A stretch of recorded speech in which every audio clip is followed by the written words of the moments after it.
Hello friends, आपका स्वागत है आईपीएल के हमारे इस विशेष शो में। आज जैसा कि आप जानते हैं, चेन्नई और राजस्थान के बीच में एक बहुत बड़ा मुकाबला चेन्नई के चिन्नास्वामी स्टेडियम में शाम 7:30 बजे खेला जाने वाला है। तो इस मैच से जुड़ी तमाम अहम बातें आज हम आपको बताएंगे। मैच का पिच रिपोर्ट भी आपको बताएंगे और दोनों टीमों के बीच में कौन से टॉप प्लेयर्स हैं, कौन से टॉप परफॉर्मर्स हैं, वो भी बताएंगे। वेदर कंडीशंस क्या है, पॉसिबल प्लेइंग 11 क्या है, वो सारी चीजें बताएंगे। और साथ ही साथ हम आपके लिए अपने सहयोगी दीपांशु के साथ मिलकर बनाएंगे फैंटेसी 11 टीम। Hello friends. इसके जरिए आप ना सिर्फ इनाम भी जीत सकते हैं, बल्कि ये टीम आपको बनाने में जो आपके पसंदीदा 11 खिलाड़ी हैं, इन 22 खिलाड़ियों में उन्हें चुनने में भी आपको आसानी मिलेगी। तो दीपांशु मेरे साथ जुड़ गए हैं। दीपांशु, हाँ जी, हेलो। आज शाम को 7:30 बजे चेन्नई और राजस्थान के बीच में बड़ा रोमांचक मुकाबला होने जा रहा है। तो सबसे पहले शॉर्ट में आप बताएं, क्या कहेंगे दोनों टीमों को देखते हुए, दोनों टीम के परफॉर्मेंस को देखते हुए?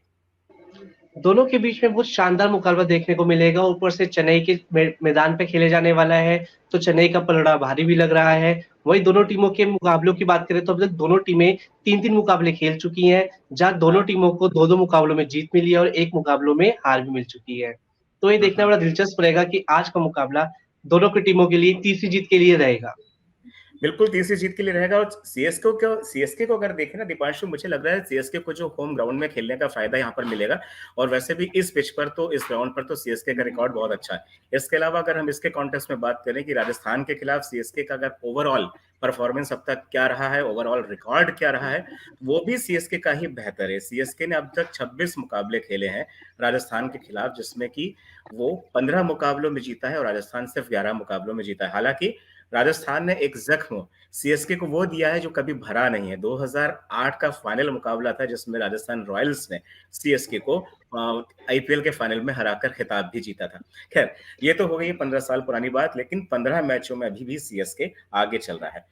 तो आगे बढ़ने से पहले हम लोग दीपांशु, जो हमारे जो जितने भी फ्रेंड्स हैं हमारे साथ, जो हमारे साथी जुड़े हुए हैं, जो कि क्रिकेट में बहुत ज्यादा दिलचस्पी लेते हैं, खासतौर से आईपीएल में, और आईपीएल को लेकर अपनी फैंटेसी 11 टीम भी बना रहे हैं, तो उन लोगों को आज ये बताना जरूरी है सबसे पहले कि टीम बनाने से पहले हमको असल में देखना क्या चाहिए। सबसे पहले जो बात देखी जाती है वो ये है कि किस वेन्यू पर हो रहा है, और जिस वेन्यू पर हो रहा है वहां पर पिच का ओवरऑल जो रिकॉर्ड है, ओवरऑल जो उसकी हिस्ट्री है, वो क्या है।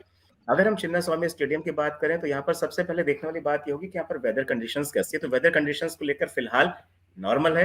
बारिश का कोई आसार नहीं, दूर दूर तक बारिश की बूंद भी नहीं गिरनी है। ठीक है दीपांशु, अब बात आती है पिच का मिजाज।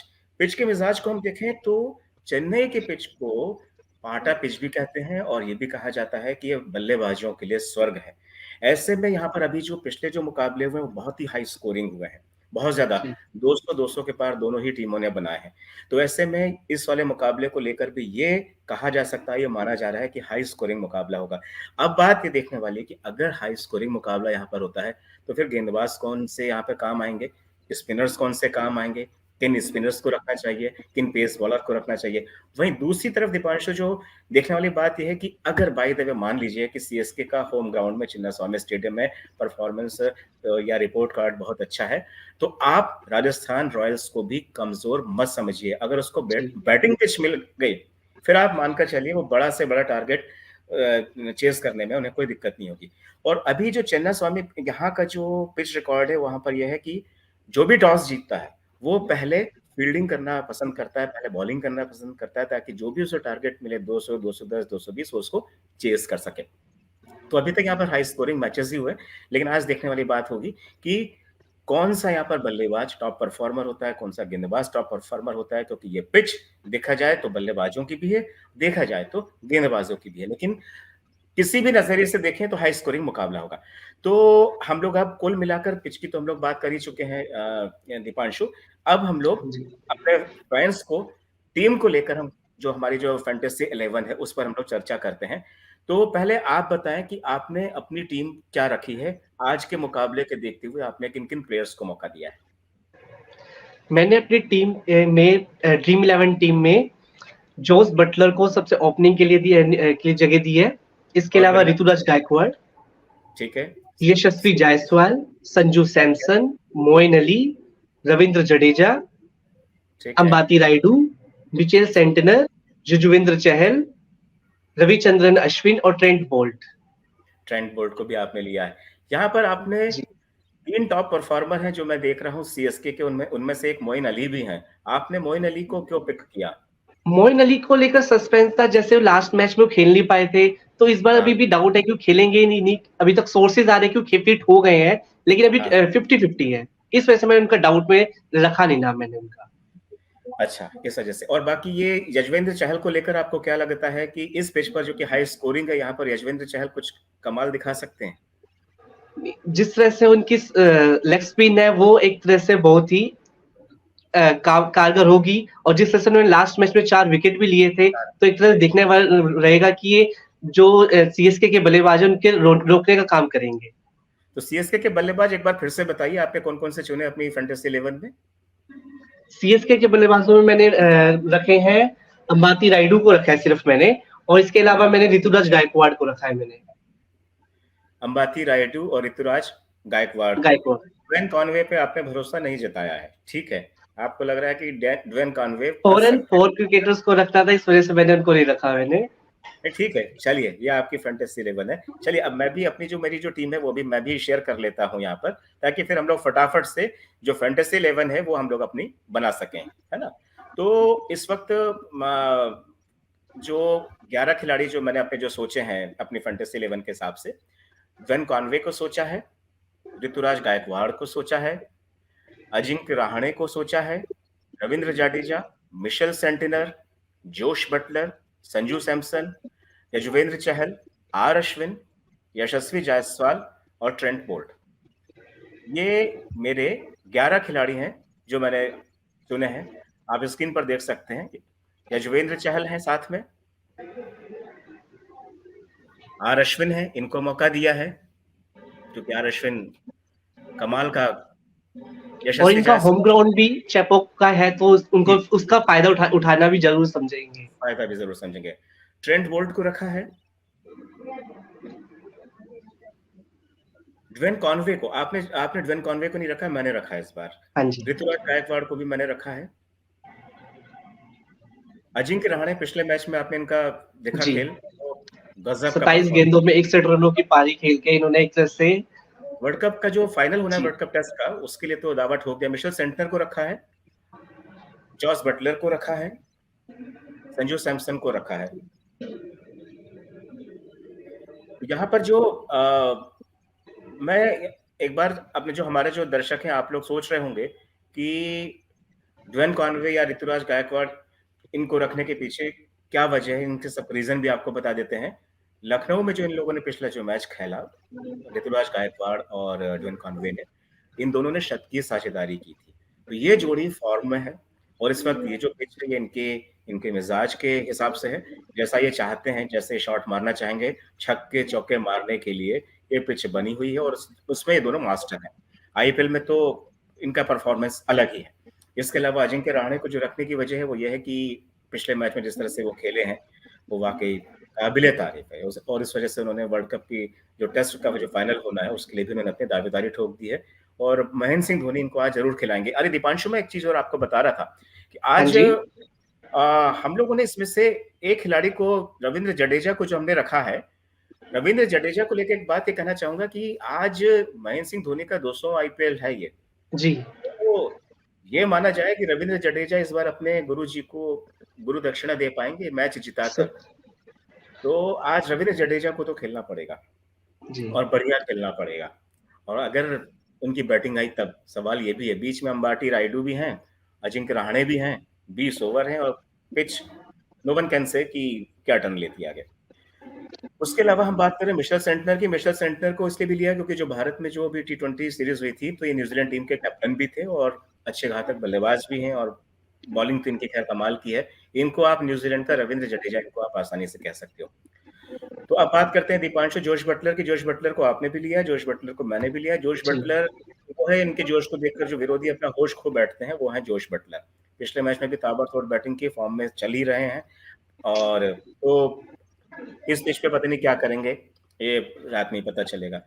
संजू सैमसन सदाबहार कप्तान है, विकेट कीपर भी हैं, अच्छी इनिंग खेलना चाहेंगे, और चाहेंगे कि इस बार जो पिच मिली है उसका फायदा उठाएं, एक अच्छा स्कोर खड़ा करें, ताकि उनका भी अपना खुद का इंडिविजुअल जो रिकॉर्ड है वो भी आगे बढ़े। यहाँ पर यशस्वी जायसवाल को मैंने फिर से मौका दिया है। मुझे लग रहा है कि यशस्वी जायसवाल वाकई बहुत टैलेंटेड है, इसमें कोई शक नहीं है।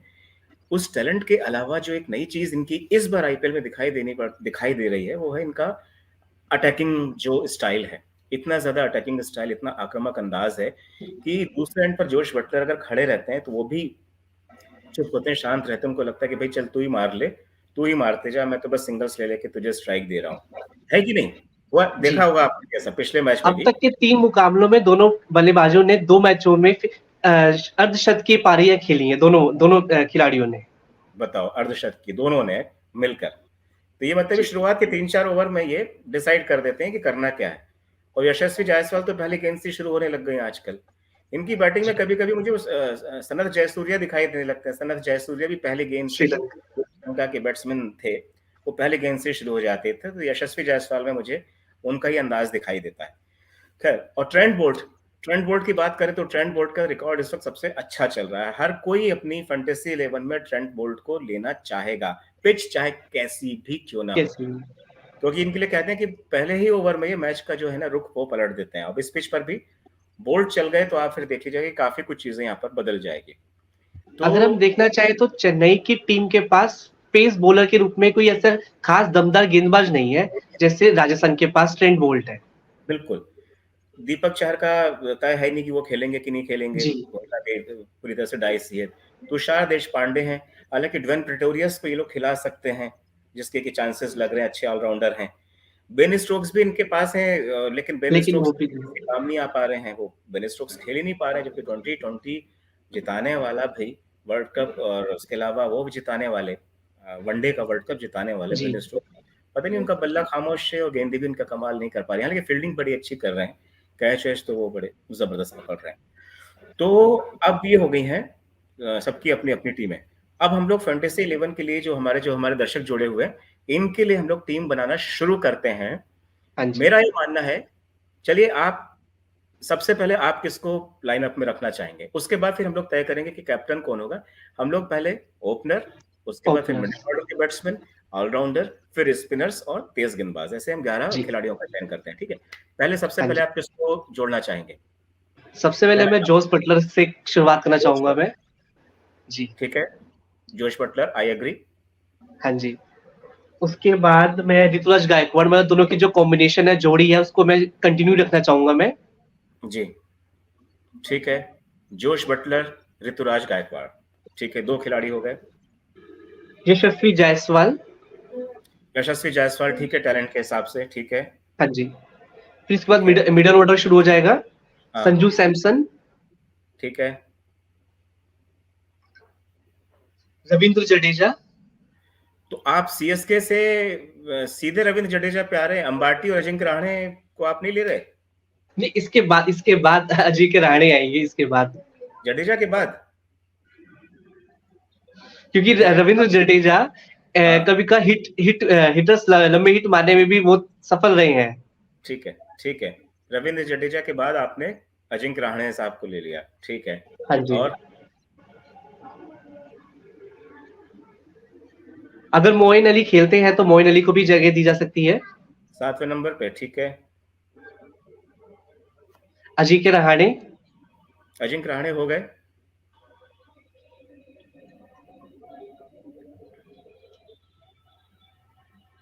टीम तो अंबाती बड़ी अच्छी। रायडू। अंबाटी रायडू को उतना नीचे उतारने की जरूरत नहीं है, पर चलो खेल लेते हैं, ले लेते हैं, ठीक है, 8 हो गए। हाँ जी। अब मिचेल अब हम लोग सेंटनर एज अ स्पिनर। 9 हो गए। ये तो ऐसा लग रहा है, बाकी 2 यजुवेंद्र चहल और ट्रेंट बोल्ट, और ट्रेंट बोल्ट। ठीक है। ये बहुत बढ़िया आपने टीम बनाई है, ये एकदम बैलेंस टीम है। वैसे एक बार आप थोड़ा सा देख के बताइए कि किस किस हाँ किस जी। टीम से आपने किस किस कितने खिलाड़ी लिए हैं, सीएसके से कितने लिए और उससे किस। राजस्थान से मैंने ज्यादा लिए हैं, क्योंकि राजस्थान के जो प्लेयर्स हैं, इम्पैक्ट प्लेयर ज्यादा लगे हैं मुझे सीएसके के मुकाबले। सीएसके सीएसके के, के पास एडवांटेज सिर्फ होम ग्राउंड का ज्यादा है, हाँ, इस वजह से। इस वजह से आपने राजस्थान के इम्पैक्ट प्लेयर्स ज्यादा लिए हैं, ठीक है। बिल्कुल ठीक करें आप, क्योंकि जिस तरीके की पिच है और राजस्थान चेस करने में भी महारत हासिल किए हुए है, और पहले जी। बल्लेबाजी करेगा तो बड़ा स्कोर खड़ा करने में भी आगे है। और राजस्थान के साथ एक जो प्लस फैक्टर है वो ये है कि इनके पास ट्रेंट बोल्ट है, जो आपने कहा ये बात बिल्कुल। यस जी। भाइयों, आप लोग जो ये अभी तक देख रहे हो, हम लोग की बातचीत जो देख रहे हो, इसमें आप लोग ये अपनी टीम जो आप भी बनाए फैंटेसी 11, उसमें आप इन बातों का जरूर ध्यान रखें कि राजस्थान के पास सबसे ज्यादा इम्पैक्ट प्लेयर्स हैं। ठीक है, सीएसके की तरफ ठीक है, अजिंक्य रहाणे ने एक पारी खेल दी, रविंद्र जडेजा ने खेल दी, और ये ड्वेन कॉनवे और ऋतुराज गायकवाड़ फॉर्म में चल रहे हैं, दो लोग तो हैं खेलने वाले। लेकिन अगर गेंदबाजी का उनका पक्ष देखें तो सिर्फ दो allrounder, Mitchell Santner, Ravindra Jadeja, या तीसरे ऑलराउंडर हो गए मोइन अली साहब, वो हो गए, तीन लोग हैं। इन तीन के दम पर ये 11 विकेट नहीं निकाल सकते। लेकिन वहीं पर अगर हम लोग राजस्थान रॉयल्स की तरफ देखें तो जोश बटलर जबरदस्त फॉर्म में है, यशस्वी जायसवाल फॉर्म में है। कोई पिछली बार तो यशस्वी जायसवाल का दीपांशु मुझे लग रहा था कि सेंचुरी नहीं मार दे, हालांकि जी, उसने मौका गवाया, लेकिन सेंचुरी भी वो 92 पे। हिट सेंचुरी एनी टाइम है ना। तो दीपांशु, ये तो ठीक रही, आपने अपनी जो फैंटेसी 11 है आपने वो बता दी कि आपने क्या क्या मेरी टीम को देखते हुए, मेरी टीम के खिलाड़ियों को देखते हुए और अपनी टीम के खिलाड़ियों को आपने आपस में मर्ज करते हुए एक फैंटेसी 11 तैयार की। अब मैं भी कुछ चेंजेस के साथ में जो फाइनल फैंटेसी 11 है जो अपने दर्शकों को बताना चाहूंगा, खास तौर से स्पार्टा पिच को लेकर, और उस पिच को लेकर जहां पर की जो कि हाईएस्ट स्कोरिंग रहेगा, और उस पिच को लेकर जहां पर कि जो पहले बल्लेबाजी करेगा वो भी ज्यादा टारगेट बना सकता है, और जो चेस करेगा वो हमेशा फायदे में रहा है। भले ही ये पिच बल्लेबाजों के लिए स्वर्ग हो, इसके बावजूद यहाँ पर बॉलर्स की अपनी कीमत है, और कोई ऑलराउंडर है तब तो फिर कहने का क्या। तो मैं अपनी टीम को बताना चाहूंगा, ठीक है, आपने ड्वेन कॉनवे को नहीं रखा था, मैंने अपनी जो पहली जो फैंटेसी 11 बनाई थी उसमें ड्वेन कॉनवे को मैंने रखा था। लेकिन अब मैं ड्वेन कॉनवे की जगह यहाँ पर मैं जोश बटलर को लेना चाहूंगा, और ऋतुराज गायकवाड़ सीएसके से मैं लेना चाहूंगा। इसके अलावा मैं रविंद्र जडेजा को मैं रखना चाहूंगा यहाँ पर, और मिशेल सेंटनर को मैं रखना चाहूंगा। राजस्थान के लिए आपने जो कहा कि यहाँ पर सबसे ज्यादा जो इम्पैक्टिव प्लेयर्स हैं, उनका जो खुद का रिकॉर्ड बहुत अच्छा और अच्छा परफॉर्म कर रहे हैं, उस लिहाज से संजू सैमसन वाकई काबिल तारीफ है, तो संजू सैमसन को भी मैंने पिक किया है। राजस्थान की तरफ से देखूं तो मैंने यहाँ पर यजुवेंद्र चहल को भी मैं पिक कर रहा हूँ, साथ में मैं यशस्वी जायसवाल को पिक कर रहा हूँ, ट्रेंट बोल्ट को मैं पिक कर रहा हूँ। कुल ये हो गए 8 बल्लेबाज। सीएसके की तरफ से मिडिल ऑर्डर को देखते हुए और फॉर्म को देखते हुए मैं यहाँ पर अंबाटी रायडू को मैं खिलाना चाहूंगा। अंबाटी रायडू मुझे यहाँ पर ठीक लग रहे हैं मिडिल ऑर्डर। अगर बाई द वे अगर शुरुआत में कुछ झटका मिलता है सीएसके को तो अंबाटी रायडू यहाँ पर संभालने के लिए अच्छे हैं।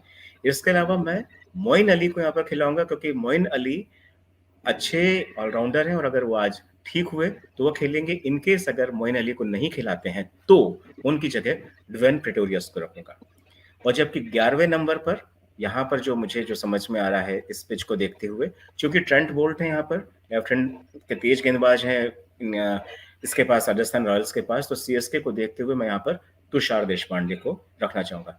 इस तरह ये मेरी अपनी जो फैंटेसी 11 है वो इस तरीके की है जो सामने आपको दिखाई देगी।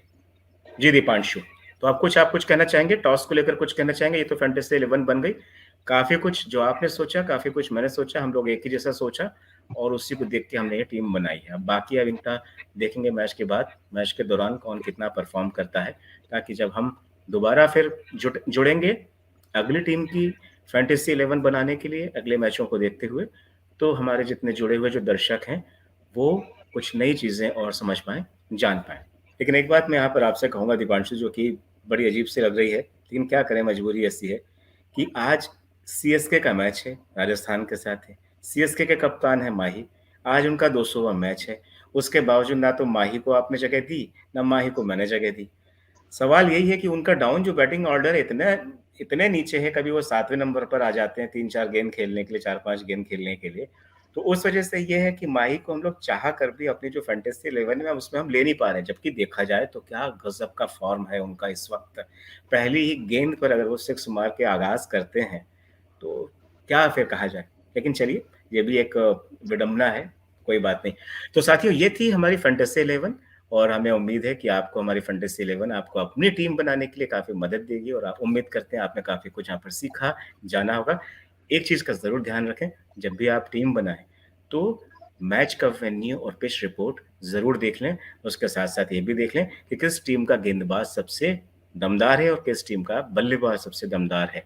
उसका पिछला रिकॉर्ड तो देखिए, साथ ही मौजूदा फॉर्म देखना भी बहुत ज़रूरी होता है, क्योंकि 22 खिलाड़ियों में से आपको सिर्फ 11 खिलाड़ी चुनने हैं, और अगर खिलाड़ी 3-4 परफॉर्म नहीं कर पाए तो पूरी टीम ही हमारी एक तरीके से फेल हो जाती है, मेहनत बेकार हो जाती है। तो फिलहाल हमारी आज की इस पेशकश में इतना ही। दीपांशु, बहुत-बहुत धन्यवाद। कल हम लोग फिर हाज़िर होंगे नए मुकाबले के साथ, नई फैंटेसी 11 टीम बनाएँगे। बहुत-बहुत धन्यवाद। थैंक्स टीम, थैंक यू दोस्त, bye, have a great day और एन्जॉय द मैच।